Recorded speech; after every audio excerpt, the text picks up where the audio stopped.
Welcome, and settle yourself in. Allow your body to relax, your eyes to grow heavy, and your thoughts to drift with the rhythm of history.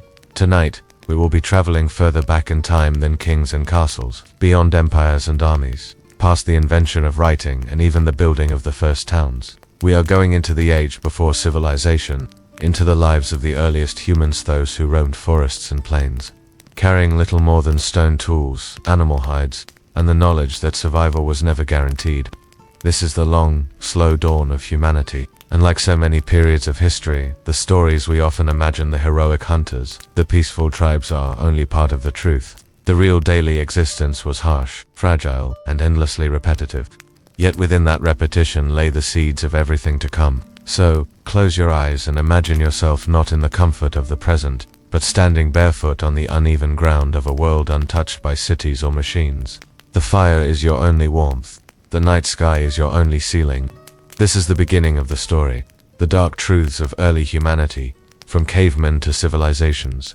Imagine waking up not to an alarm clock, but to the first pale light of dawn filtering into the mouth of a cave. The air is cold, damp, and heavy with the scent of earth. Your bedding is nothing more than a bundle of dried grass and animal skins. Each night, you never truly sleep deeply because the sounds around you, rustling leaves, distant howls, or the shuffle of another member of your group could signal danger. Life is not about comfort, but about survival. Your stomach growls, and there is no pantry, no stored food. Hunger is the most constant companion of early humans. The first thought every morning is not what to wear or where to go, but how to find enough to eat to last another day. Foraging for berries, digging up roots, or searching for edible insects fills many hours. Meat, when it is found, is precious and rare. Imagine chewing on tough, sinewy strips of dried flesh, gnawed from an animal brought down after days of effort.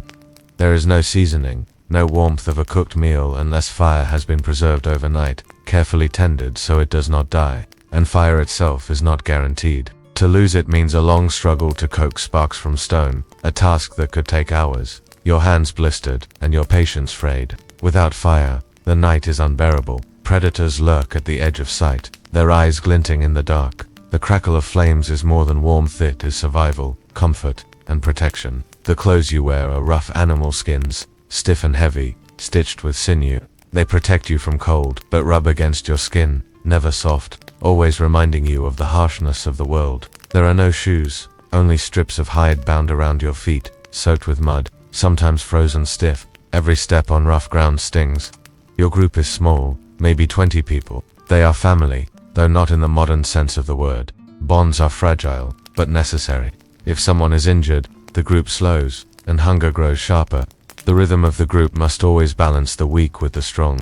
Arguments are quick to spark, and sometimes deadly, over food, fire, or direction.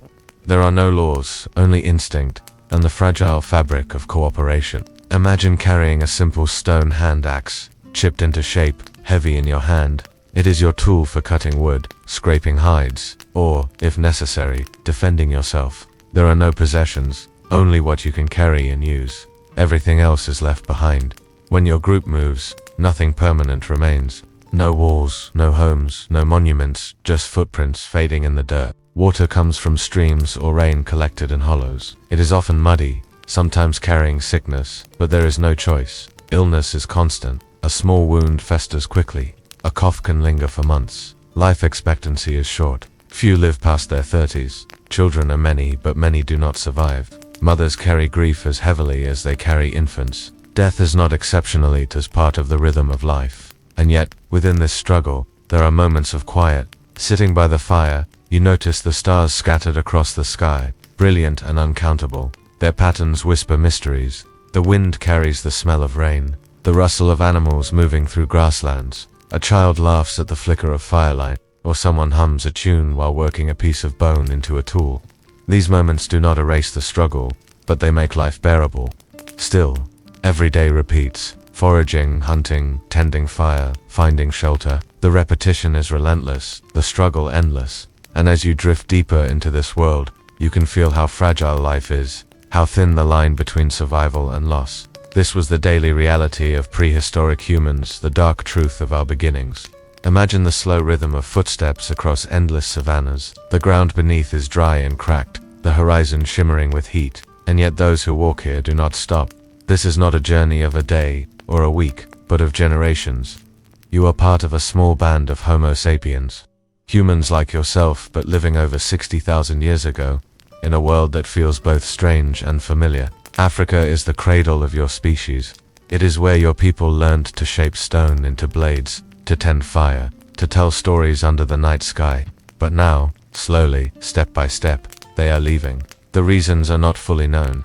Perhaps hunger pushed them outward. Perhaps climate shifts dried the grasslands and forced them to follow rivers that dwindled into dust. Perhaps curiosity on urge to see what lies beyond the horizon pulled them north. Whatever the reason, small groups begin to leave Africa. They do not know they are making history. They are only trying to survive. You carry little. A hide bag slung over your shoulder holds sharp flakes of stone, a few dried roots, maybe a strip of smoked meat. Children are carried on backs, wrapped in animal skins. The pace is slow but steady. Nights are long and uncertain.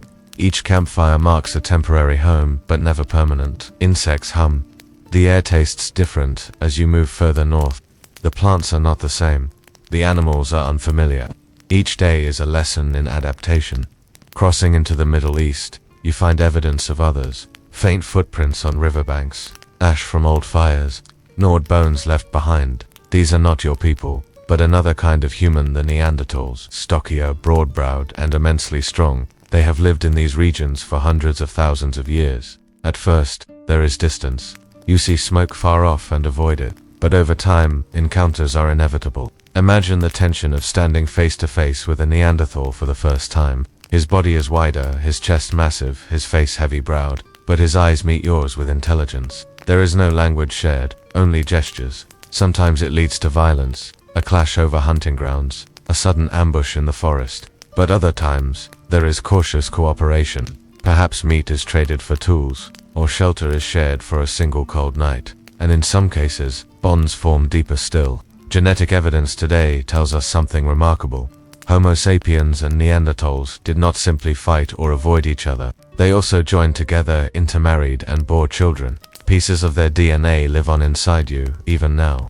When you imagine yourself in that world, you are not just imagining strangers, you are imagining distant family. Life, however, is still fragile. For every fire shared, there are countless days of hunger. Winters bite deeply in unfamiliar lands. Your clothing, once enough in Africa, now feels too thin. Hides are wrapped tighter and fires are built larger. Food is harder to find. Mammoths, woolly and immense, roam the plains, their presence both a threat and a promise. To bring one down requires cooperation beyond anything seen before. Coordination, planning, patience. Those who succeed feed entire groups. Those who fail risk everything. Picture yourself moving across icy valleys, the wind stinging your face, your breath clouding in the air. Each step north takes you further into worlds Neanderthals once dominated.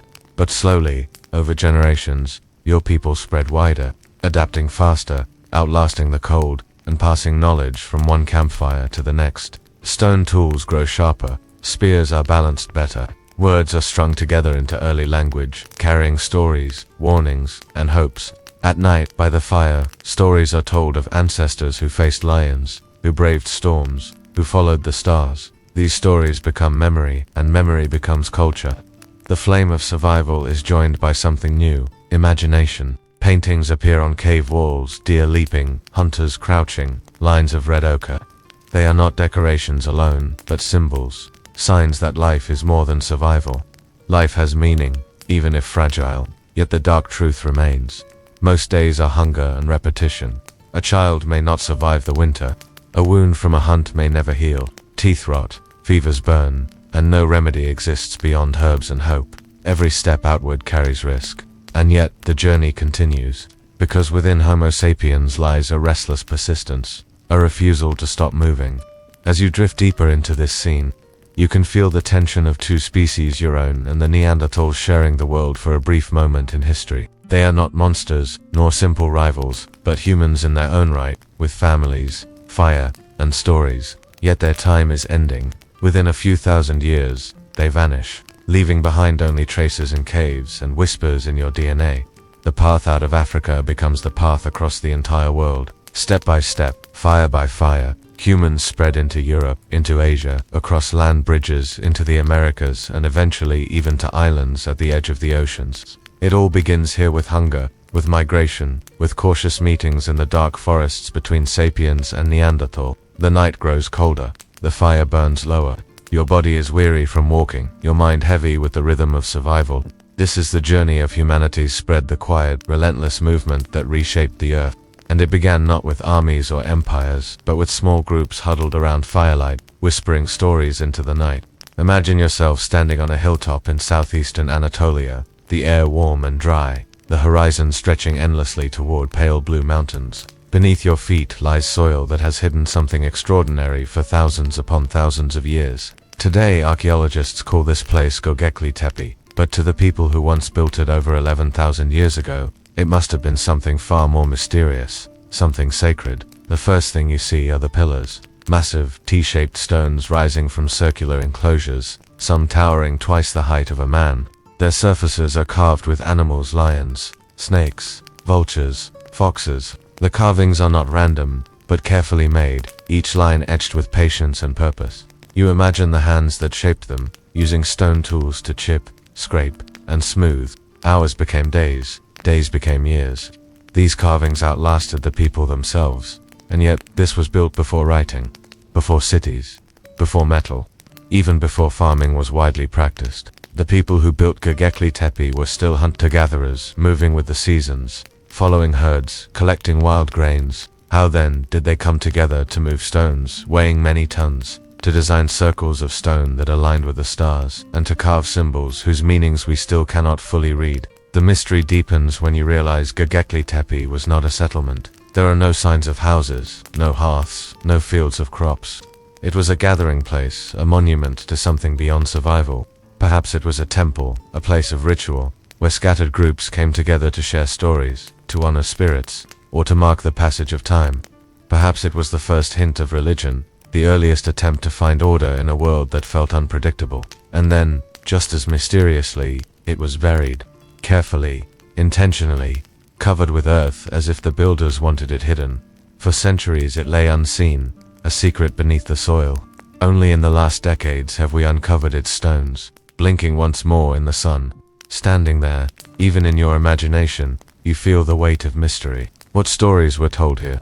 What rituals echoed among these stones? The silence offers no answers, only questions that drift like the wind across the hilltop. Now, let the scene shift. Travel in your mind from Anatolia southward, toward the wide floodplains between two great rivers, the Tigris and the Euphrates. Here, in the cradle of Mesopotamia, life begins to change in ways that will shape all of human history. Imagine standing at the edge of a riverbank as the waters recede after a flood. The soil is dark, rich, and fertile. People gather the mud, shaping it into bricks, leaving them to dry under the sun. With these bricks, they build walls. At first, the walls are simple, surrounding small clusters of homes, but slowly, over generations, the walls rise higher, the houses grow larger, and temples take shape in the center. The first cities are being born, Uruk, Eridu, your names that echo faintly across millennia. Imagine walking their narrow streets, the ground dusty beneath your feet, the air thick with the scent of cooking fires and wet clay. People are everywhere, traders shouting, children chasing one another, animals tied in pens. This is no longer the life of small bands wandering the plains. This is a new rhythm, crowded, structured, and permanent. At the heart of these cities stand ziggurats, towering temples of brick stacked like steps into the sky. Priests climb their stairways to make offerings, to burn incense, to speak with gods whose names resound across the walls. The gods are many: Anu, Enki, Inanand. Their presence fills every corner of life. The city itself feels alive, humming with human voices and divine whispers. But the dark truth of these first cities is that life here is not easier than before. Food is more abundant, but it comes with labor. Fields must be plowed, irrigated, and guarded. Crops must be stored and measured. Work is endless. Disease spreads more quickly in crowded streets than in open plains. Inequality appears. Some live in tall houses near the temple, others in cramped huts at the edge of the walls. Slavery, too, begins here, human beings treated as property, their lives bound to the commands of others. Still, for all its hardship, the city brings something new, memory written into clay.